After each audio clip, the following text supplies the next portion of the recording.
जी हाँ दोस्तों, देख सकते हैं कि पवन सिंह और साथ में गुंजन सिंह दोनों अभी देख सकते हैं कि लोग स्टेज शो के दौरान दोनों एंजॉय कर रहे हैं और काफ़ी उनका एक गाना बज रहा है हरी हरी ओढ़निया। और देख सकते हैं काफ़ी भीड़ है यहाँ पर और कैमरा करने का देख सकते हैं कि जगह नहीं मेरा फिर भी हो रहा है और किए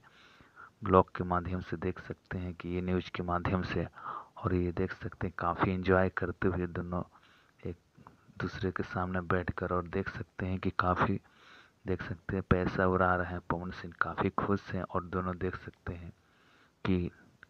ये स्टेज शो के दौरान काफ़ी एंजॉय कर रहे हैं दोनों। और ये साथ में गुंजन सिंह भी देख सकते हैं और काफ़ी भीड़ है यहाँ पे, बहुत लोग आए हुए हैं, काफ़ी एंजॉय प्रोग्राम को कर रहे हैं। तो देख सकते हैं वीडियो में साथ और उनका भाई ऋतिक भी साथ में बैठे हुए हैं और देख सकते हैं कि पवन सिंह स्टेज शो पे काफ़ी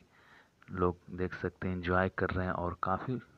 भीड़ यहाँ पर देखने के लिए मिल सक रहा है। ये स्टेज शो के दौरान देख सकते हैं यहाँ पे